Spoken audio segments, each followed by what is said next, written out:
नमस्कार, जय हिंद, वंदे मातरम। प्यारे बच्चों, आज के इस विशेष सेशन में आपका स्वागत है। एनवायरनमेंट और इकोलॉजी का लगातार आप पीवाईक्यू हमारे साथ कर रहे हैं। आज चैप्टर 4 का पार्ट 1 आप करने वाले हैं। तो ये आपका इंपॉर्टेंट सीरीज है जो लगातार आपकी करवाई जा रही है। एक चैप्टर और बचेगा, तकरीबन आपको 3 वीडियो और मिलेंगे, जिससे आपका ये पूरा जो सीरीज थी पीवाईक्यू करवाने की एनवायरनमेंट और इकोलॉजी की कंप्लीट हो जाएगी। आप लोग कमेंट में मांग कर रहे हैं कि सभी वीडियोस को कंपाइल भी कर दिया जाए, तो ऐसा मैं करूंगा जब आपका ये पूरा टॉपिक कंप्लीट हो जाएगा, सभी पीवाईक्यूज आपके कंप्लीट हो जाएंगे। वीडियो को लाइक कर लीजिएगा, चैनल पर नया है चैनल को सब्सक्राइब कर लीजिएगा, क्योंकि प्रश्न यहीं से आएगा। पढ़ते रहेंगे आप मेरे साथ तो आपको यकीन आएगा। सकारात्मक रहिए और एक अच्छे लक्ष्य के साथ एक अच्छी तैयारी करते रहिए, सफलता आपके कदम चूमेगी। रही बात आज के इस सेशन की पीडीएफ की, तो स्क्रीन पर आपको व्हाट्सएप नंबर दिख रहा होगा, वहां पर आप मैसेज करेंगे, अपने एग्जाम का नाम लिखेंगे और हम आपको पूरा कंटेंट उपलब्ध कराएंगे। क्विक रिवीजन थ्योरी नोट्स होंगे, आपका वन लाइनर्स होंगे, पीवाईक्यूज और एमसीक्यूज होंगे, साथ में हम आपको प्रैक्टिस सेट और मॉक टेस्ट भी उपलब्ध कराते हैं, जिससे आपकी तैयारी बहुत आसान हो जाती है। तो चलिए शुरू करते हैं आज का ये बेहतरीन सेशन। पर्यावरण एवं पारिस्थितिकी का चैप्टर 4 पीवाईक्यू, एक क्वेश्चन 1 से लेकर 85 तक। प्रश्न है आपका कि राष्ट्रीय स्वच्छ वायु कार्यक्रम एनसीएपी के अंतर्गत वास्तविक समय में वायु गुणवत्ता डेटा की निगरानी और अद्यतन करने के लिए कौन सा पोर्टल लॉन्च किया गया है? सफर, वायु, उमंग या प्राण? तो सही उत्तर है आपका ऑप्शन डी, प्राण। पर्यावरण, वन और जलवायु परिवर्तन मंत्रालय द्वारा शहरों में वायु प्रदूषण के विनियमन के लिए प्राण पोर्टल की शुरुआत की गई है। प्राण का पूर्ण रूप है portal for regulation of air pollution in non attainment towns. अगला प्रश्न है आपका कि निम्नलिखित में से किसके परिणाम स्वरूप पानी की गुणवत्ता में गिरावट आई है? तो सही उत्तर है आपका ऑप्शन ए, गंदे पानी का सही से निपटान न करना। तो ये जो प्राण वाला क्वेश्चन था आपका यूपीट्रिपल लेखपाल मेंस एग्जाम 2026 में पूछा गया था, और ये वाला जो गंदे पानी वाला क्वेश्चन है लोअर एग्जाम 2019 में पूछा गया था। गंदे पानी, सीवेज आदि का सही से निपटान न करने के कारण पानी की गुणवत्ता में भारी गिरावट आती है। प्रदूषित जल से कई प्रकार की जल जनित बीमारियां फैलती हैं जो मानव स्वास्थ्य को प्रभावित करती हैं। अगला प्रश्न है आपका कि नगर पालिकाओं के कूड़े कचरे एक बड़े फर्नेस में जलाए जाते हैं, इस फर्नेस को क्या कहा जाता है? तो सही उत्तर है आपका यहां पर ऑप्शन सी, इंसिनरेटर। नगर पालिका के कूड़े कचरे को उच्च तापमान पर जलाने के लिए एक बड़े फर्नेस का उपयोग किया जाता है, जिसे इंसिनरेटर कहा जाता है, और इस प्रक्रिया को भस्मीकरण या इंसिनरेशन कहा जाता है, जो अपशिष्ट प्रबंधन की एक विधि है। अगला प्रश्न है आपका कि अम्लीय वर्षा में अम्लों का जमाव कितने प्रकार का होता है? तो सही उत्तर है आपका यहां पर ऑप्शन ए, 2 प्रकार का। अम्लीय वर्षा में अम्लों का जमाव 2 प्रकार का होता है, एक तो गीला जमाव, दूसरा होता है सूखा जमाव।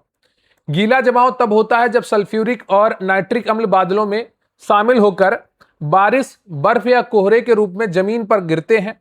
सूखा जमाव तब होता है जब एसिड सीधे हवा में मौजूद रहकर जमीन, पौधों या अन्य सतहों पर जमा हो जाते हैं। अगला प्रश्न है आपका कि वायुमंडल में ग्रीन हाउस गैसें पृथ्वी के अधिकांश उत्सर्जित रिक्त स्थान को अवशोषित करती हैं, जो निचले वायुमंडल को गर्म करती हैं। तो यहां पर जो सही उत्तर है आपका वो है बी ऑप्शन, अवरक्त विकिरण। वायुमंडल में ग्रीन हाउस गैसें पृथ्वी के अधिकांश उत्सर्जित अवरक्त विकिरण को अवशोषित करती हैं, जो निचले वायुमंडल को गर्म करती हैं। अवरक्त विकिरण एक प्रकार की विकिरण ऊर्जा है जो मानव आंखों से अदृश्य होता है, किंतु इसकी गर्मी को महसूस किया जा सकता है। अगला प्रश्न है आपका कि निम्नलिखित में से कौन वायु प्रदूषक नहीं है? तो सही उत्तर है आपका ऑप्शन बी, ऑक्सीजन। ऑक्सीजन वायु प्रदूषक गैस नहीं है, अपितु वायु का एक मुख्य संघटक और जीवन के लिए आवश्यक गैस है। सल्फर डाइऑक्साइड, नाइट्रोजन डाइऑक्साइड, कणकीय पदार्थ इत्यादि प्रमुख वायु प्रदूषक हैं। अगला प्रश्न है आपका कि निम्न में से कौन सी किरणें वायुमंडल में उपस्थित ओजोन परत द्वारा अवशोषित होती हैं? तो सही उत्तर है आपका ऑप्शन ए, पराबैंगनी। पृथ्वी की वायुमंडल की समताप मंडल की उपस्थित ओजोन परत द्वारा पराबैंगनी किरणें का अवशोषण होता है। ओजोन परत सूर्य से आने वाली हानिकारक पराबैंगनी किरणों को पृथ्वी की सतह पर आने से रोकती हैं, जिससे त्वचा कैंसर जैसी बीमारियों से बचाव होता है। ये लोअर पीसीएस मेंस एग्जाम 2021 में पूछा गया प्रश्न है। अगला प्रश्न है आपका कि निम्नलिखित में से कौन सा विकल्प पीने के पानी का सर्वश्रेष्ठ उदाहरण मापदंड नहीं है? तो सही उत्तर है आपका ऑप्शन सी, एसिडिक पीएच। पीने का पानी का सर्वश्रेष्ठ उदाहरण का मापदंड एसिडिक पीएच नहीं है। पीने का पानी का पीएच मान संतुलित लगभग 6.5 से 8.5 होना चाहिए। पीने का पानी दूषणकारी तत्व से मुक्त, खनिज पदार्थों से युक्त और स्वादिष्ट होना चाहिए। अगला प्रश्न है आपका कि पीने के पानी में फ्लोराइड की कितनी मात्रा की सिफारिश की जाती है। तो सही उत्तर है आपका ऑप्शन डी, 0.7 ppm। पीने के पानी में फ्लोराइड की वांछनीय मात्रा 0.7 ppm पार्ट्स पर मिलियन से 1.0 ppm के बीच की सिफारिश की जाती है। भारतीय मानक ब्यूरो के अनुसार पीने के पानी में फ्लोराइड की अधिकतम सहनीय सीमा 1.5 ppm मानी गई है। अगला प्रश्न है आपका कि निम्नलिखित में से क्या जलीय निकायों में होने वाले प्रदूषण में योगदान प्रदान नहीं करता है। तो सही उत्तर है आपका ऑप्शन बी, ओजोन। जल के भौतिक, रासायनिक व जैव अभिलक्षणों में होने वाले अवांछित परिवर्तन को ही जल प्रदूषण कहते हैं। ओजोन जल प्रदूषण का कारण नहीं है, यह वायुमंडल में पाई जाती है, जबकि भारी धातु, माइक्रोप्लास्टिक्स, कीटनाशक आदि जल प्रदूषण के प्रमुख कारण है। अगला प्रश्न है आपका कि वनों की कमी, नगरीकरण और प्रदूषण का बढ़ना सभी निम्नलिखित किस कारण से है। तो सही उत्तर है आपका ऑप्शन डी, आबादी बढ़ना। वनों की कमी, नगरीकरण और प्रदूषण का प्रमुख कारण जनसंख्या वृद्धि या आबादी बढ़ना है। जनसंख्या वृद्धि के कारण नए आवास और अधिक खाद्यान्न की आवश्यकता होती है, जिसके लिए वनों की कटाई की जाती है। वृक्षों की कमी से वातावरण में कार्बन डाइऑक्साइड की वृद्धि होती है, जिससे प्रदूषण और वैश्विक तापन फैलता है। अगला प्रश्न है आपका कि पार्थेनियम को कैसे जैव एजेंटों का उपयोग करके नियंत्रित किया जा सकता है। तो यहां पर जो सही उत्तर है आपका वो है डी, जाइगोग्रामा बाइकोलोराटा। पार्थेनियम गाजर घास को जाइगोग्रामा बाइकोलोराटा नामक जैविक एजेंट का प्रयोग करके नियंत्रित किया जाता है। पार्थेनियम एक आक्रामक खरपतवार है जो मूल रूप से आयातित गेहूं के साथ भारत आई और परागकण एलर्जी का प्रमुख कारक होती है। तो ये भारत में बहुतायत में हो गई है। अमेरिका से गेहूं आया था आजादी के बाद और उसके साथ ये घास भी आ गई। अगला प्रश्न है आपका कि निम्न प्रदूषक एजेंटों में से कौन सा एजेंट ओजोन परत में छेद बनाने के लिए जिम्मेदार है। तो सही उत्तर है आपका ऑप्शन बी, CFC। वायुमंडल में विद्यमान ओजोन परत सूर्य से आने वाली हानिकारक परावैंगनिक किरणों को रोकने का कार्य करती है। ओजोन परत में छेद बनाने के लिए जिम्मेदार गैस CFC यानी कि क्लोरोफ्लोरोकार्बन, हैलोजन्स, नाइट्रस ऑक्साइड आदि हैं। अगला प्रश्न है आपका कि खतरनाक कचरों में पाए जाने वाले 2 रासायनिक पदार्थों के प्रत्यक्ष प्रभाव के फलस्वरूप मृत्यु हो सकती है, वे पदार्थ कौन से हैं। तो यहां पर वे दोनों पदार्थ हैं मरकरी और साइनाइड। खतरनाक कचरों में पाए जाने वाले 2 रासायनिक पदार्थ मरकरी व साइनाइड हैं, जिनके प्रत्यक्ष प्रभाव के फलस्वरूप मृत्यु हो सकती है। पारा पानी में घुलकर मिथाइल मरकरी बनाता है। पारा बाष्प में घुलकर सांस लेने में परेशानी करता है। अगला प्रश्न है आपका कि निम्नलिखित में से कौन सा विकल्प मीथेन के उत्सर्जन का स्रोत नहीं है। तो सही उत्तर है आपका ऑप्शन ए, मोटर वाहन। मीथेन CH4 मीथेनोजेनिक नामक जीवाणु द्वारा जैविक प्रक्रिया से उत्पन्न होता है। धान के खेतों, गन्ने के खेतों तथा पशुधन मीथेन के उत्सर्जन के संभावित स्रोत हैं। मोटर वाहन मीथेन उत्सर्जन का स्रोत नहीं है। ये कार्बनिक मोनोऑक्साइड एवं सल्फर डाइऑक्साइड उत्पन्न करते हैं। अगला प्रश्न है आपका कि फ्लाई एश क्या है। तो फ्लाई एश ऐसे एश के लघु कण है, जो ऐश निकलती है, एक तरीके की राख होती है जो कोयला आधारित ताप विद्युत घर होते हैं वहां से निकलती है। फ्लाई एश सूक्ष्म पाउडर होता है। एश के लघु कण होते हैं जो वायु के साथ दूर तक यात्रा करता है। इसका उत्सर्जन मुख्यतः कोयला आधारित ताप विद्युत घरों से होता है, जिसमें एल्यूमिनियम, सिलिकेट और भारी धातुएं, सीसा, आर्सेनिक शामिल है। अगला प्रश्न है आपका कि ताजमहल को किसके प्रभाव का खतरा है। तो यहां पर जो सही उत्तर है आपका वो है ए ऑप्शन, SO2। मुगल बादशाह शाहजहां द्वारा बनवाए गए ताजमहल को सल्फर डाइऑक्साइड से खतरा है। SO2 के कारण ताजमहल के पत्थरों का क्षरण यानी कि स्टोन कैंसर हो रहा है, जिससे इसकी चमक हल्की पीली होती जा रही है। अगला प्रश्न है आपका कि कोलीफॉर्म जीवाणुओं की संख्या निम्नलिखित में से किसके बारे में एक अनुमान प्रदान करती है। तो सही उत्तर है आपका यहां पर ऑप्शन सी, नदी के जल में सूक्ष्मजीवी संदूषण। लोअर एग्जाम का यह भी प्रश्न है, कोलीफॉर्म जीवाणुओं की संख्या नदी के जल में सूक्ष्मजीवी संदूषण के बारे में एक अनुमान प्रदान करती है। कोलीफॉर्म विशिष्ट जीवाणुओं का समूह होता है जो मिट्टी, खराब सब्जियों, पशुओं के मल और गंदे जल में पाए जाते हैं। अगला प्रश्न है आपका कि भूक्षरण किसके द्वारा रोका जा सकता है? तो सही उत्तर है आपका ऑप्शन बी, वनारोपण। मृदा अपर्दन या भूक्षरण का अर्थ है मृदा के कणों का किसी भी बाह्य कारणों से तेज हवा, वर्षा द्वारा मिट्टी का स्थानांतरण होना। मृदा अपर्दन को रोकने का मुख्य उपाय है वनारोपण यानी कि पेड़ लगाना, समोच्च जुताई और पट्टीदार खेती। अगला प्रश्न है आपका कि निम्नलिखित में से कौन सा प्रदूषक केंद्रीय प्रदूषण नियंत्रण बोर्ड के राष्ट्रीय वायु गुणवत्ता निगरानी कार्यक्रम के तहत निगरानी किए जाने वाले मानदंड वायु प्रदूषकों की सूची में शामिल नहीं है? तो जो शामिल नहीं है वो है आपका उपयुक्त में से कोई नहीं। एजीटीए एग्जाम 2025 में पूछा गया था। वायु गुणवत्ता सूचकांक 8 मुख्य प्रदूषकों के आधार पर बनाया जाता है जिसमें ये सभी प्रदूषक शामिल हैं: PM 2.5, PM 10, PB यानी कि लेड, NH3 यानी कि ammonia, SO2, O3, ozone, CO यानी कि कार्बन मोनोऑक्साइड एवं NO2। अगला प्रश्न है आपका कि निम्नलिखित में से कौन सी बायोडिग्रेडेबल जैव निम्नीकरण सामग्री नहीं है? तो यहां पर जो सही उत्तर है आपका वो है एल्युमिनियम फॉयल। जीवों के माध्यम से जिन पदार्थों का रासायनिक विघटन संभव है उन्हें जैव निम्नीकरण कहते हैं यानी कि बायोडिग्रेडेबल कहते हैं। एल्युमिनियम फॉयल बायोडिग्रेडेबल नहीं है, जबकि कपास, जानवरों की हड्डियां और लकड़ी आसानी से विघटित हो जाती हैं। यह भी प्रश्न आपका लोअर 2 री एग्जाम 2019 में पूछा गया था। अगला प्रश्न है आपका कि मृदा अपरदन रोका जा सकता है? तो यह आपका रोका जा सकता है पेड़ लगाकर। आरआरबी जेई 2014 का प्रश्न है, मृदा अपरदन पेड़ लगाकर रोका जा सकता है। वृक्षारोपण द्वारा मिट्टी के कटाव को रोका जा सकता है क्योंकि जड़ें मिट्टी को बांधे रखती हैं। अगला प्रश्न है आपका कि निम्नलिखित किस गैस के रिसाव के कारण भोपाल गैस त्रासदी हुई थी? तो ये मिथाइल आइसोसाइनेट थी। यह भी एनटीपीसी एग्जाम 2016 में पूछा गया है। भारत के मध्य प्रदेश राज्य के भोपाल शहर में 3 दिसंबर सन 1984 को एक भयानक दुर्घटना हुई। इसे भोपाल गैस त्रासदी के नाम से जाना जाता है। भोपाल में स्थित यूनियन कार्बाइड नामक कंपनी के कारखाने से मिथाइल आइसोसाइनेट नामक जहरीली गैस का रिसाव हुआ था जिसके उपयोग कीटनाशक बनाने के लिए किया जाता है।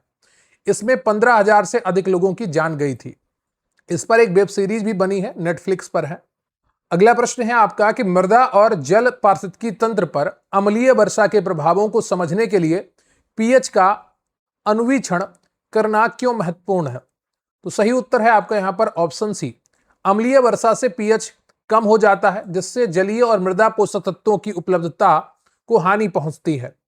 मृदा और जल पारिस्थितिकी तंत्र पर अम्लीय वर्षा के प्रभावों को समझने के लिए पीएच का अन्वीक्षण करना इसलिए महत्वपूर्ण होता है क्योंकि अम्लीय वर्षा से पीएच कम हो जाता है जिससे जलीय और मृदा पोषक तत्वों की उपलब्धता को हानि पहुंचती है। वर्षा के जल का पीएच मान जब 5.6 से कम हो जाता है तो वह अम्लीय वर्षा कहलाती है। अम्लीय वर्षा के लिए प्रदूषकों की उच्च सांद्रता आवश्यक है जो कि आमतौर पर औद्योगिक क्षेत्रों के निकटवर्ती क्षेत्रों में होती है।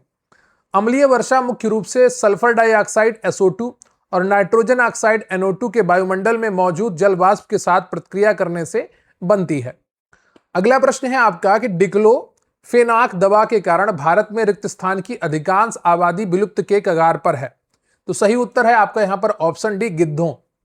डिक्लोफेनाक दवा के कारण भारत में गिद्धों की अधिकांश आबादी विलुप्त के कगार पर है। डिक्लोफेनाक दवा का प्रयोग चिकित्सकों द्वारा पशुओं में बुखार, सूजन की समस्या से निपटने के लिए होता था। पशुओं की मृत्यु के बाद गिद्धों द्वारा उनके उपभोग से उनकी मृत्यु हो गई जिससे वर्ष 2008 में इस दवा को प्रतिबंधित कर दिया गया। ऑक्सीजन के अभाव में उच्च तापमानों पर जैविक वस्तुओं के उष्मीय रासायनिक अपघटन को क्या कहते हैं? तो कहते हैं इसको पायरोलिसिस। ऑक्सीजन के अभाव में उच्च तापमानों पर जैविक वस्तुओं के उष्मीय रासायनिक अपघटन को ताप विघटन कहते हैं।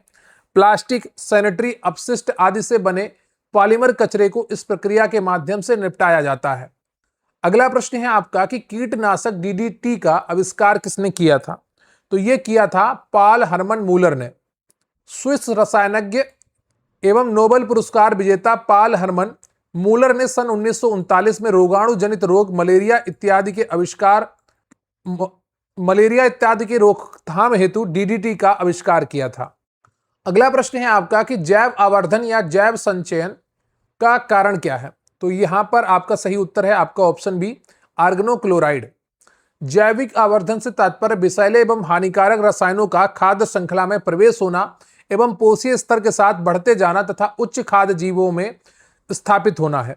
इसका मुख्य कारण आर्गनोक्लोराइड है जो डीडीटी कीटनाशक में पाया जाता है। अगला प्रश्न है आपका कि जीवाश्म ईंधनों का दहन का मुख्य कारण क्या है? तो जीवाश्म ईंधनों का दहन का मुख्य कारण सल्फर डाइऑक्साइड प्रदूषण है। जीवाश्म ईंधनों के जलने से बड़ी मात्रा में CO2 का और सल्फर डाइऑक्साइड का उत्सर्जन होता है। पर्यावरण को हानि तथा ग्लोबल वार्मिंग एवं अम्ल वर्षा का खतरा बढ़ता है। अगला प्रश्न है आपका कि ऑटोमोबाइल एग्जॉस्ट में समाविष्ट महत्वपूर्ण प्रदूषक तत्व कौन से हैं? जो ऑटोमोबाइल में एग्जॉस्ट होते हैं उसमें समाविष्ट महत्वपूर्ण प्रदूषक तत्व कौन सा है, ये आपसे पूछा गया है और ये है लेड यानी कि पीबी। ऑटोमेटिक एग्जॉस्ट में समाविष्ट महत्वपूर्ण प्रदूषक तत्व लेड है। मोटर कार और औद्योगिक गतिविधियों के फलस्वरूप उत्सर्जित सीसा धूल कण के रूप में वायुमंडल में उपस्थित होता है जो मस्तिष्क संबंधी बीमारियां तथा गुर्दे व अन्य अंगों को नुकसान पहुंचाता है। अगला प्रश्न है आपका कि हठीले कार्बनिक प्रदूषकों का परिवहन ज्यादातर रिक्त स्थान द्वारा किया जाता है। तो सही उत्तर है आपका यहां पर ऑप्शन सी, हवा और पानी। दृढ़ यानी कि परसिस्टेंट कार्बनिक प्रदूषकों का परिवहन ज्यादातर हवा एवं पानी के द्वारा किया जाता है।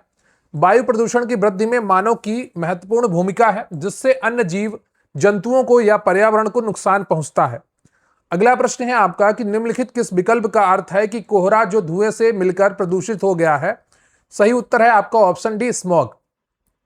जब कोहरे में धुआं CO2 एवं सल्फर डाइऑक्साइड गैस का सम्मिश्रण हो जाता है तो उसे धूम्र कोहरा या काला कोहरा कहते हैं। यह अत्यंत जहरीला एवं जानलेवा होता है।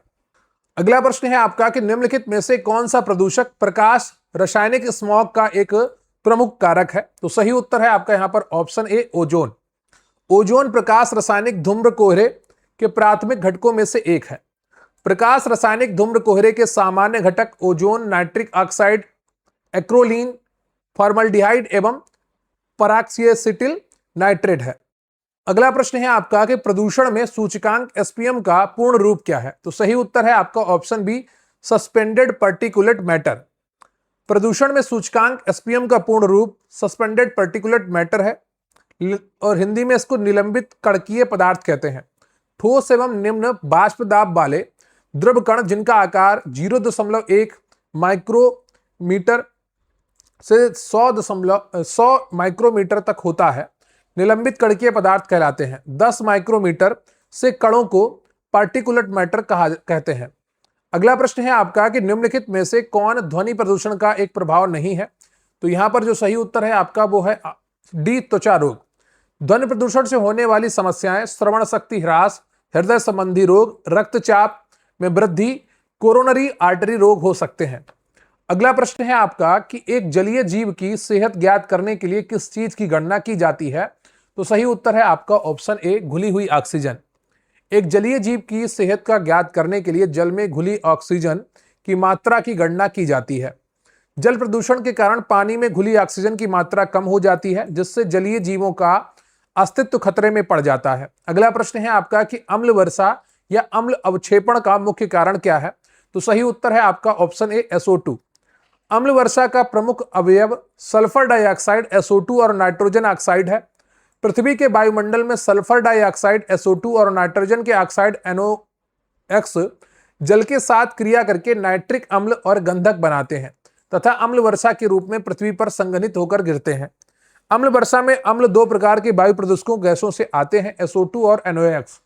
ये प्रदूषक प्राथमिक रूप से कारखानों की चिमनियों, बसों व स्वचालित वाहनों से उत्सर्जित होकर वायुमंडल में मिल जाते हैं। अम्ल वर्षा का जो पीएच मान है वो 5.5 या उससे कम होता है। अगला प्रश्न है आपका कि वायुमंडल में CO2 की अनुमानित मात्रा इन ppm कितनी होती है? तो ये होती है 400। वायुमंडल में CO2 की अनुमानित मात्रा 400 ppm 0.03% निर्धारित की गई है। वायुमंडल में CO2 का सांद्रण बढ़ने पर हरित गृह प्रभाव में वृद्धि होती है। हाल के शोधों में ज्ञात हुआ है कि CO2 की मात्रा वायुमंडल में 415 ppm पार कर गई है। अगला प्रश्न है आपका कि फ्लोराइड प्रदूषण मुख्य रूप से प्रभावित करते हैं, क्या प्रभावित करते हैं? ये प्रभावित करते हैं दांतों को। फ्लोराइड प्रदूषण मुख्य रूप से दांतों को प्रभावित करते हैं। फ्लोराइड की अधिकता से फ्लोरोसिस नामक रोग हो जाता है, जिससे दांत कमजोर हो जाते हैं तथा दांतों पर पीले रंग के धब्बे पड़ जाते हैं और दांतों का क्षरण होने लगता है। दांतों एवं हड्डियों में कैल्शियम का महत्वपूर्ण योगदान है। पीने वाले पानी में फ्लोराइड का सीमांत मान 1 mg प्रति लीटर से 1.5 mg प्रति लीटर तक हो सकता है। अगला प्रश्न है आपका कि निम्नलिखित में से किससे भारत में अधिकांश गांव पीड़ित हैं और किसी अन्य से नहीं? तो सही उत्तर है आपका ऑप्शन जल प्रदूषण। भारत में अधिकांश गांव जल प्रदूषण से पीड़ित हैं। भारत के गांवों में वायु प्रदूषण, ध्वनि प्रदूषण और विकिरण प्रदूषण की अपेक्षा जल प्रदूषण से उत्पन्न समस्या अधिक है। भारत के लगभग सभी शहर जल प्रदूषण की समस्या का सामना कर रहे हैं, जिससे विभिन्न प्रकार की जल जनित बीमारियां उत्पन्न होती हैं। अगला प्रश्न है आपका कि व्यापक रूप से वनों की कटाई से घटता है। तो सही उत्तर है आपका ऑप्शन बी वर्षा। व्यापक रूप से वनों की कटाई से वर्षा घटती है। वनों की कटाई से पर्यावरण संतुलन बिगड़ जाता है तथा वातावरण में ऑक्सीजन की कमी हो जाती है। वनों से पानी का बाष्पीकरण होता है और बादल बनते हैं और वर्षा होती है। जब वन नहीं होगा तो पानी का बाष्पीकरण नहीं होगा और वर्षा बहुत कम होगी। अगला प्रश्न है आपका कि नेशनल ग्रीन ट्रिब्यूनल ने दिल्ली में डीजल वाहनों की बिक्री को प्रतिबंधित किया क्योंकि सस्ते डीजल से निकलने वाले धुएं से रिक्त स्थान के कारण फेफड़े का कैंसर होता है। तो सही उत्तर है आपका option C nitrogen oxide. National Green Tribunal NGT द्वारा राजधानी दिल्ली में डीजल वाहनों को प्रतिबंधित कर दिया गया है क्योंकि डीजल से चलने वाले गाड़ियों से निकलने वाले धुएं में पेट्रोल से चलने वाली गाड़ियों से 3 गुना अधिक नाइट्रोजन ऑक्साइड होता है और अन्य प्रदूषक तत्व कई गुना अधिक होते हैं। राजधानी में नाइट्रोजन ऑक्साइड की मात्रा लगातार बढ़ रही है। विश्व स्वास्थ्य संगठन ने नाइट्रोजन ऑक्साइड को तंबाकू से निकलने वाले धुएं की श्रेणी में रखा है। ऐसे प्रदूषण से न केवल प्रकृति को नुकसान हो रहा है, बल्कि लोगों को फेफड़े का कैंसर और अन्य बीमारियां होने का खतरा भी बढ़ रहा है। अगला प्रश्न है आपका कि एनजीटी का पूरा नाम क्या है? तो एनजीटी का पूरा नाम है नेशनल ग्रीन ट्रिब्यूनल। एनजीटी का पूरा नाम नेशनल ग्रीन ट्रिब्यूनल है। अगला प्रश्न है आपका कि लाइकेन एक ऐसा जीव है जो कि चेतावनी देता है। तो ये वायु प्रदूषण की चेतावनी देता है। लाइकेन वायुमंडलीय प्रदूषण के लिए प्राकृतिक जैव संकेतक के रूप में कार्य करते हैं। लाइकेन कवक और शैवाल के बीच सहजीविता का उदाहरण है।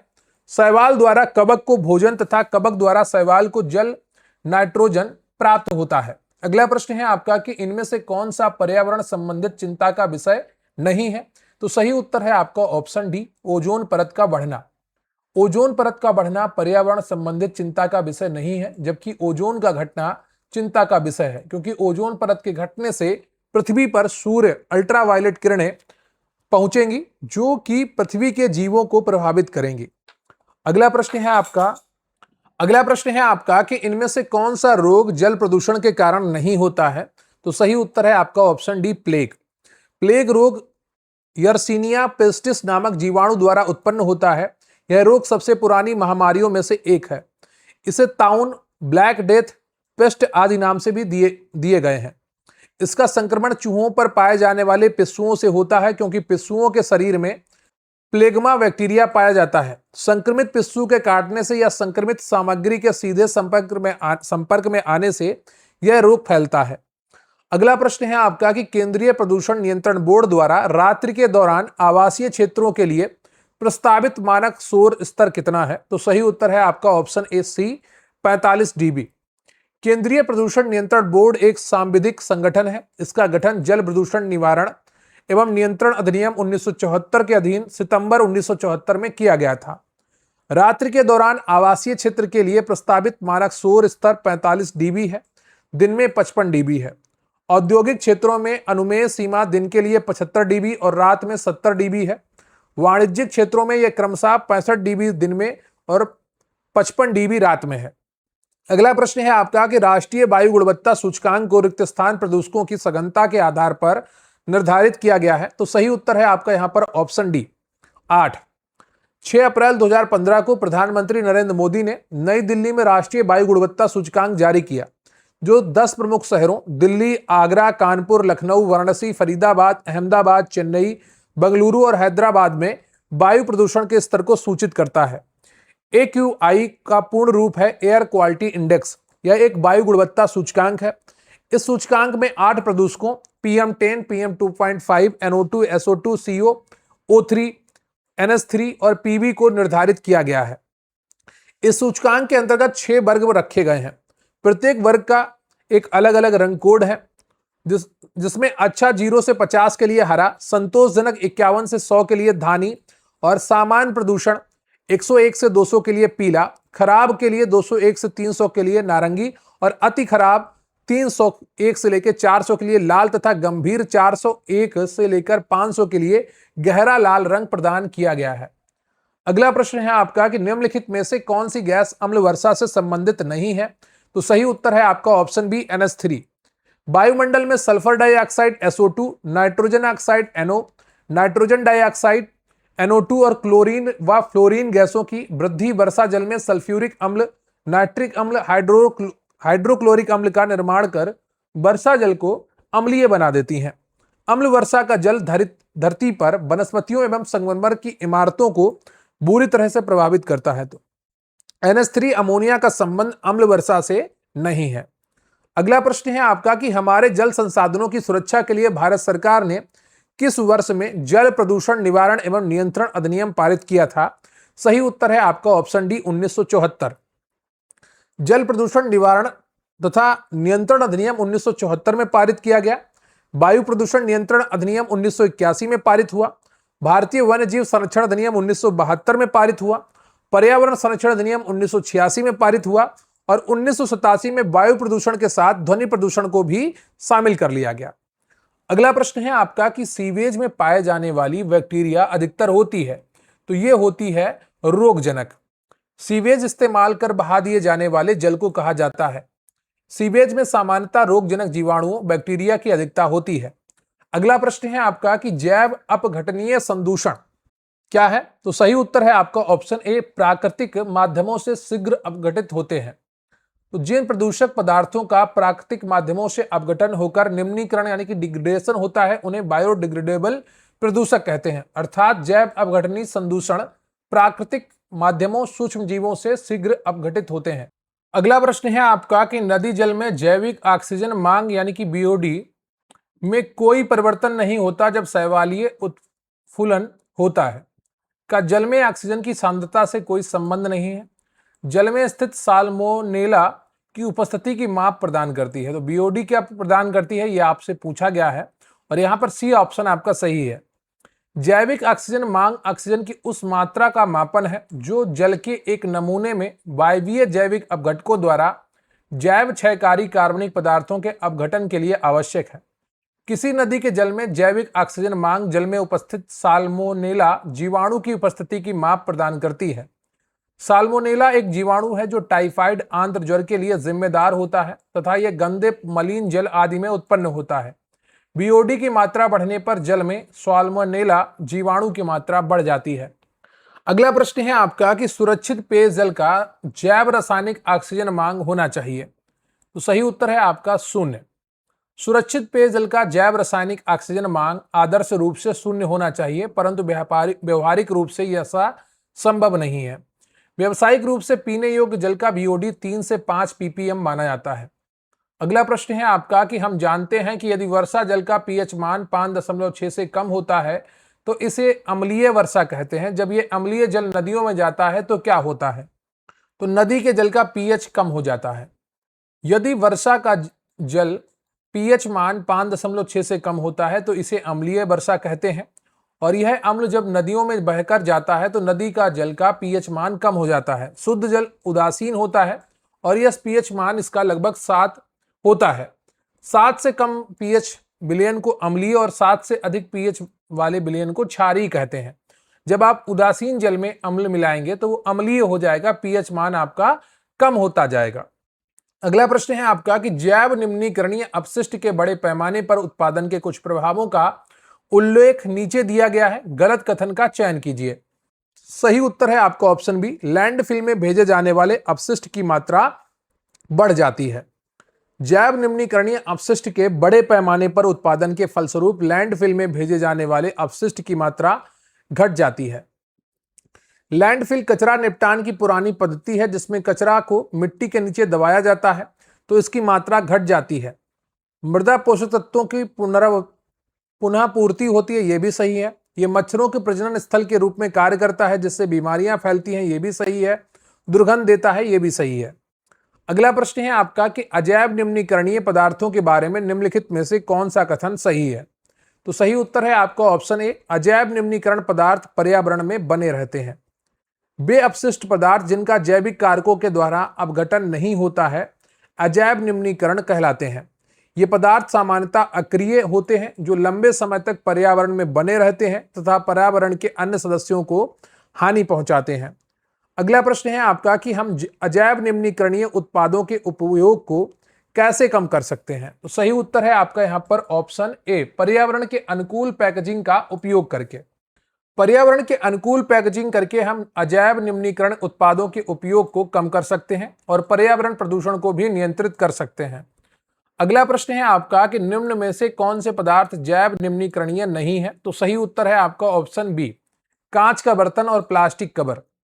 वे पदार्थ जो जीवाणु और कवक जैसे अपघटकों की क्रिया से अपघटित नहीं होते हैं उन्हें अजैव निम्नीकरण पदार्थ कहते हैं, जैसे कांच के बर्तन, प्लास्टिक कवर आदि।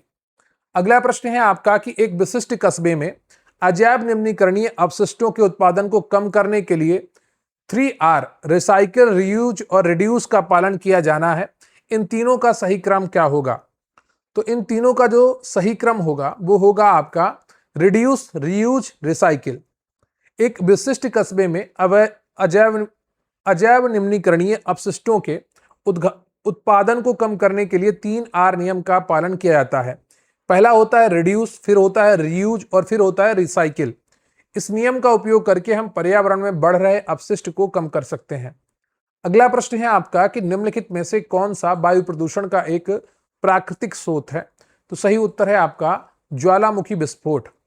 ज्वालामुखी वायु प्रदूषण का प्राकृतिक स्रोत है, जबकि ऊर्जा संयंत्र, लकड़ी का जलना, वाहनों से निकलने वाला धुआं अप्राकृतिक स्रोत है। अगला प्रश्न है आपका कि अस्पताल अपशिष्ट के निपटान की सर्वोत्तम विधि क्या है? तो सही उत्तर है आपका ऑप्शन बी, रुई से धातुओं को अलग करना और रोगाणु रहित करना। अस्पताल अपशिष्ट के निपटान की सर्वोत्तम विधि रुई से धातुओं को अलग करना और रोगाणु रहित करना है। अस्पताल अपशिष्ट में अनुपयोगी दवाइयां, पट्टियां, पेंसिलीन या क्रीम, दवाओं के रैपर, चढ़ने वाली बोतलें इत्यादि आते हैं। अगला प्रश्न है आपका कि जैविक कचरे के निपटान का इनमें से कौन सा तरीका पर्यावरण के सर्वाधिक अनुकूल है? तो सही उत्तर है आपका ऑप्शन बी, कंपोस्टिंग। जैविक कचरे के निपटान के लिए पर्यावरण के सर्वाधिक अनुकूल कंपोस्टिंग विधि है। यह अपशिष्ट प्रबंधन प्रणाली का सबसे अनुकूल और पसंदीदा विकल्प है। पुनर्चक्रण और कंपोस्टिंग को आमतौर पर समग्र रूप से समाज के लिए सर्वोत्तम तरीका माना जाता है। ये कचरे के प्रकार, मात्रा, उपलब्ध संसाधनों और समुदाय के लक्ष्यों के कई कारकों पर निर्भर करता है। अगला प्रश्न है आपका कि भारत का पहला ई वेस्ट इलेक्ट्रॉनिक अपशिष्ट क्लिनिक कहां स्थापित किया गया है? तो सही उत्तर है आपका ऑप्शन सी, भोपाल में। भोपाल नगर निगम और केंद्रीय प्रदूषण नियंत्रण बोर्ड ने भोपाल, मध्य प्रदेश में देश का पहला ई कचरा क्लिनिक स्थापित किया है। यह क्लिनिक घरेलू और वाणिज्यिक दोनों इकाइयों से कचरे के पृथक्करण, प्रसंस्करण और निपटान करने में सक्षम है। अगला प्रश्न है आपका कि हमें प्लास्टिक का उपयोग करने से बचना चाहिए क्योंकि एंजाइम प्लास्टिक का विघटन कर पाने में अक्षम होते हैं। प्लास्टिक सहित रबर, इलेक्ट्रॉनिक्स अपशिष्ट आदि जीवाणु और कवकों द्वारा सरल रूपों में विघटित नहीं होते हैं, इसलिए इन्हें अजैव निम्नीकरण अपशिष्ट भी कहा जाता है। अगला प्रश्न है आपका कि जैव निम्नीकरणीय प्लास्टिक उद्योग निर्यात के साथ साथ मार्केटिंग के लिए भी एक नया उद्योग है। इस प्लास्टिक के कुछ लाभों का उल्लेख नीचे दिया गया है। कौन सा विकल्प इसका लाभ नहीं है? तो सही उत्तर है आपका ऑप्शन सी, कंपोस्ट नहीं किया जा सकता। जैव निम्नीकरण प्लास्टिक उद्योग निर्यात के साथ साथ मार्केटिंग के लिए भी एक नया उद्योग है। इसके प्रमुख लाभ कम ग्रीन हाउस गैस उत्सर्जन, पुनर्चक्रण करने में आसान, निर्माण के लिए कम ऊर्जा की खपत। चूंकि यह प्लास्टिक जैव निम्नीकरणीय है अतः इसे कंपोस्ट भी किया जा सकता है। अगला प्रश्न है आपका कि खतरनाक अपशिष्ट के निपटान की सर्वोत्तम विधि क्या है? तो इसका भस्मीकरण या जलाना। खतरनाक अपशिष्ट के निपटान की सर्वोत्तम विधि है भस्मीकरण या जलाना। खतरनाक अपशिष्ट जैसे जहरीली गैसें, विषैले पदार्थ पर्यावरण एवं मानव स्वास्थ्य के लिए हानिकारक होते हैं। अगला प्रश्न है आपका कि उचित बाहित मल उपचार के कार्यान्वयन के माध्यम से निम्नलिखित में से किसे न्यूनतम किया जा सकता है? Proper sewage treatment. तो सही उत्तर है आपका ऑप्शन डी, जल प्रदूषण। उचित बाहित मल उपचार यानी कि प्रॉपर सीवेज ट्रीटमेंट के कार्यान्वयन के माध्यम से जल प्रदूषण को न्यूनतम किया जा सकता है। इस विधि में सीवेज को विभिन्न चरणों से गुजारा जाता है, जिसमें भौतिक, रासायनिक और जैविक प्रक्रियाएं शामिल हैं। इस उपचार से वाहित मल में मौजूद हानिकारक रसायन और बैक्टीरिया को हटाकर जल स्रोतों को प्रदूषण से बचाया जा सकता है। अगला प्रश्न है आपका कि रिक्त स्थान का उपयोग कंपोस्टिंग के लिए किया जा सकता है। तो सही उत्तर है आपका ऑप्शन ए, रसोई अपशिष्ट। रसोई अपशिष्ट का उपयोग कंपोस्टिंग के लिए किया जा सकता है। कंपोस्ट कूड़ा खाद का निर्माण जैविक कचरे जैसे सब्जी के छिलके, अंडे के छिलके या ऐसे अन्य कचरे से होता है। यह प्राकृतिक खाद है जिसका उपयोग मृदा की उर्वरा शक्ति को बढ़ाने के लिए किया जाता है। अगला प्रश्न है आपका कि जब वर्षा जल का पीएच मान 5.6 से नीचे चला जाता है तो इसे सामान्यतः क्या कहा जाता है? तो इसे कहा जाता है अम्लीय वर्षा। यह मुख्य रूप से वायुमंडल में सल्फर डाइऑक्साइड और नाइट्रोजन ऑक्साइड जैसी गैसों के जलवाष्प के साथ अभिक्रिया कर सल्फ्यूरिक और नाइट्रिक अम्ल बनाने के कारण होती है। अगला प्रश्न है आपका कि निम्नलिखित में से कौन सा पदार्थ पर्यावरण में प्राकृतिक रूप से विघटित होने में सबसे अधिक समय लेगा? तो सही उत्तर है आपका ऑप्शन ए, चमड़ा। गैर बायोडिग्रेडेबल पदार्थ पर्यावरण में प्राकृतिक रूप से विघटित होने में सबसे ज्यादा समय लेते हैं। ये पदार्थ हजारों सालों तक पर्यावरण में रहते हैं। उदाहरण के लिए प्लास्टिक, डिब्बा, चमड़ा, रसायन, नायलॉन, कच्चा तेल और कांच। अगला प्रश्न है आपका कि जैविक प्रक्रमों द्वारा भंजित होने वाले पदार्थों के लिए किस शब्द का उपयोग किया जा सकता है? तो सही उत्तर है आपका यहां पर ऑप्शन बी, जैव निम्नीकरणीय। जैविक प्रक्रमों द्वारा भंजित होने वाले पदार्थों के लिए जैव निम्नीकरणीय शब्द का उपयोग किया जा सकता है। अगला प्रश्न है आपका कि दिए गए पदार्थों में से कौन से पदार्थों की प्रकृति जैव निम्नीकरणीय नहीं है? तो सही उत्तर है आपका यहां पर ऑप्शन डी, केवल बी, प्लास्टिक की बोतलें। सब्जी के छिलके और खराब खाद्य पदार्थ जो हैं ये जैव निम्नीकरणीय होते हैं। अगला प्रश्न है आपका कि प्लास्टिक अपशिष्ट को कम करने के लिए निम्नलिखित में से कौन सी एक प्रभावी विधि है? तो सही उत्तर है आपका प्लास्टिक सामग्री का पुनर्चक्रण और पुनः उपयोग। प्लास्टिक कचरे को कम करने के लिए सबसे अच्छा तरीका है प्लास्टिक सामग्री का पुनर्चक्रण और पुनः उपयोग किया जाए। इसके साथ ही डिस्पोजेबल प्लास्टिक उत्पादों का उपयोग कम करना और प्लास्टिक के विकल्पों की तलाश करना भी महत्वपूर्ण है। पुनर्चक्रण और पुनः उपयोग के लाभ: कचरा कम होता है, प्रदूषण में कमी, ऊर्जा की बचत, संसाधनों का संरक्षण होता है। अगला प्रश्न है आपका कि गैर जैव निम्नीकरणीय अपशिष्ट नॉन बायोडिग्रेडेबल वेस्ट पर्यावरणीय समस्याएं क्यों उत्पन्न करते हैं? क्योंकि वे पर्यावरण में लंबे समय तक बने रहते हैं। गैर जैव निम्नीकरणीय अपशिष्ट जैविक कारकों द्वारा विघटित नहीं होते हैं। यह पर्यावरण में लंबे समय तक बने रहते हैं, जो जैव आवर्धन का कारण बनते हैं। इस संचय के परिणाम स्वरूप वे मिट्टी और जल को दूषित करते हैं, जिससे मिट्टी की उर्वरता घटने लगती है। यदि इन अपशिष्ट पदार्थों को जलाया जाए तो ये पर्यावरण को भी प्रदूषित करते हैं। अगला प्रश्न है आपका कि मानव क्रियाओं का पर्यावरण पर क्या प्रभाव पड़ता है? तो सही उत्तर है आपका ऑप्शन सी, उनका पर्यावरण प्रदूषण में योगदान होता है। पर्यावरण पर मानव गतिविधियों के नकारात्मक प्रभाव बहुत ज्यादा हैं। इसमें वनों की कटाई, वायु और जल प्रदूषण, संसाधनों की कमी, ग्रीन हाउस गैसों का उत्सर्जन और पर्यावरण प्रदूषण में योगदान शामिल है, जो जलवायु परिवर्तन का कारण बन रहे हैं। पर्यावरण पर मनुष्यों के प्रभाव से जैव विविधता को भी नुकसान हो रहा है, जिससे प्रजातियां विलुप्त हो रही हैं। अगला प्रश्न है आपका कि निम्नलिखित में से कौन सा अजैव निम्नीकरणीय पदार्थों से निपटान के लिए उपयुक्त उपाय नहीं है? तो सही उत्तर है आपका ऑप्शन डी, उन्हें खुलेआम फेंकना। पुनर्चक्रित करना, उत्पादन कम करना तथा पुनः उपयोग करना अजैव निम्नीकरणीय पदार्थों से निपटान के लिए उपयुक्त उपाय है, जबकि उन्हें खुलेआम फेंकना उपयुक्त उपाय नहीं है। अगला प्रश्न है आपका कि नीचे दो कथन दिए गए हैं। अपशिष्ट दो प्रकार के होते हैं, एक तो जैव निम्नीकरणीय और दूसरा गैर जैव निम्नीकरणीय। हमें सूखा कचरा और गीला कचरा अलग अलग इकट्ठा करना चाहिए। तो कौन से कथन सही है? तो ये आपके दोनों कथन सही है। अपशिष्ट पदार्थ का आशय ऐसे पदार्थ से है जो किसी प्रक्रिया या उपयोग के बाद अनुपयोगी या अवांछित हो जाते हैं, जैसे घरेलू कचरा, औद्योगिक कचरा, जैविक अपशिष्ट, चिकित्सा अपशिष्ट, रेडियोधर्मी अपशिष्ट आदि। अपशिष्ट दो प्रकार के होते हैं, जो जैव निम्नीकरणीय होते हैं, दूसरा गैर जैव निम्नीकरणीय। सूखा कचरा एवं गीला कचरा अलग अलग एकत्र करने से जैव निम्नीकरणीय एवं गैर जैव निम्नीकरणीय अपशिष्टों का पृथक्करण करना आसान होता है। अगला प्रश्न है आपका कि निम्नलिखित में से किसकी क्रिया द्वारा जैव निम्नीकरणीय पदार्थ सरल पदार्थों में टूट जाते हैं? तो सही उत्तर है आपका बी, जीवाणु। जीवाणु क्रिया द्वारा जैव निम्नीकरणीय पदार्थ को सरल पदार्थों में तोड़ा जा सकता है। जैव निम्नीकरणीय एक प्राकृतिक प्रक्रिया है। इसको प्रभावित करने वाले कारकों में तापमान, नमी, ऑक्सीजन की दर और पीएच प्रमुख है। अगला प्रश्न है आपका कि निम्नलिखित में से कौन सा गैर जैव निम्नीकरणीय पदार्थ निष्क्रिय हो सकता है और लंबे समय तक पर्यावरण में बना रह सकता है या पारिस्थितिकी तंत्र के विभिन्न सदस्यों को नुकसान पहुंचा सकता है? तो सही उत्तर है आपका ऑप्शन ए, प्लास्टिक से बनी सामग्री। प्लास्टिक से बनी सामग्री, पॉलीथीन, पारा, सीसा, डीडीटी, आर्सेनिक, कांच की वस्तुएं, सिंथेटिक रबर आदि गैर जैव निम्नीकरणीय पदार्थ हैं जो लंबे समय तक पर्यावरण में बने रहते हैं और पारिस्थितिक तंत्र के विभिन्न सदस्यों को नुकसान पहुंचाते हैं, जबकि लकड़ी, ऊन, कागज जैव निम्नीकरणीय पदार्थ के उदाहरण हैं। अगला प्रश्न है आपका कि जल का तापीय प्रदूषण जल की गुणवत्ता को किस प्रकार प्रभावित करता है? तो सही उत्तर है आपका ऑप्शन ए, जल में ऑक्सीजन का स्तर कम करता है। जल के तापमान में वृद्धि से जल में ऑक्सीजन घुलनशीलता कम हो जाती है, जिससे जलीय जीवों का सांस लेने में कठिनाई होती है। अर्थात जल का तापीय प्रदूषण जल में ऑक्सीजन का स्तर कम कर देता है।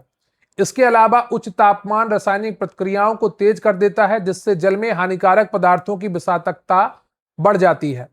अगला प्रश्न है आपका कि अभिज्ञेय स्रोतों जैसे कारखानों या वाहनों में उत्पन्न होने वाले प्रदूषकों का वर्णन करने के लिए निम्नलिखित में से किस शब्द का उपयोग किया जाता है? तो सही उत्तर है आपका ऑप्शन ए, नियत स्रोत प्रदूषण। वह प्रदूषण जो विशिष्ट, ज्ञात और नियत स्रोत से उत्पन्न होता है, नियत स्रोत प्रदूषण कहा जाता है, जैसे कारखाने, सीवेज उपचार संयंत्र या तेल रिसाव तथा वाहन आदि। इस प्रदूषण की पहचान और नियंत्रण आसान होता है क्योंकि इसके स्रोत विशिष्ट और प्रबंधनीय होते हैं। अगला प्रश्न है आपका कि निम्नलिखित में से किस प्रक्रिया के कारण मृदा में सीसा और पारा जैसी भारी धातुओं का संचय होता है? तो सही उत्तर है आपका ऑप्शन बी, औद्योगिक अपशिष्टों का अनुचित निपटान। औद्योगिक अपशिष्टों के अनुचित निपटान के कारण मृदा में सीसा और पारा जैसी भारी धातुओं का संचय होता है, जिसकी उपस्थिति मनुष्यों के लिए अत्यधिक विषाक्त और हानिकारक हो सकती है। कुछ अन्य धातुएं जिन्हें मृदा प्रदूषक के रूप में वर्गीकृत किया जाता है, जैसे कैडमियम, थैलेमियम और पारा आदि। ये धातु कई स्रोतों से उत्पन्न हो सकती हैं, जैसे खनन गतिविधियां, कृषि गतिविधियां, इलेक्ट्रॉनिक अपशिष्ट, ई कचरा और चिकित्सा अपशिष्ट। अगला प्रश्न है आपका कि ऑटोमोबाइल से निकलने वाले विषाक्त अपशिष्ट के सुरक्षित निपटान के लिए वैज्ञानिक रूप से डिजाइन किए गए तरीकों को अपनाने से मुख्य कारण निम्नलिखित में से कौन सा है? तो सही उत्तर है आपका ऑप्शन सी, वायु में मौजूद हानिकारक धुएं और धूल से मानव स्वास्थ्य की रक्षा करना। ऑटोमोबाइल से निकलने वाले विषाक्त अपशिष्ट के सुरक्षित निपटान के लिए वैज्ञानिक रूप से डिजाइन किए गए तरीकों को अपनाने का मुख्य कारण वायु में मौजूद हानिकारक धुएं और धूल से मानव स्वास्थ्य की रक्षा करना है। ऑटोमोबाइल से निकलने वाले विषाक्त अपशिष्ट कार्बन मोनोऑक्साइड, नाइट्रोजन ऑक्साइड आदि हैं। अगला प्रश्न है आपका कि निम्नलिखित में से कौन सी विधि विषाक्त धूल के निपटान के लिए सबसे सुरक्षित विधि है? तो सही उत्तर है आपका विशेष खतरनाक अपशिष्ट निपटान कंटेनरों का उपयोग करना।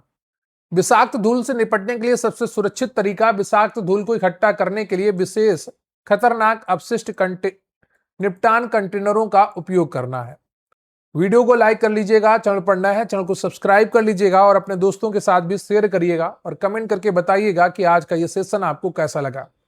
आज का सेशन यहीं कंप्लीट होता है और आज आपका ये चैप्टर 4 का पार्ट 1 कंप्लीट हुआ, जिसमें 85 प्रश्न थे।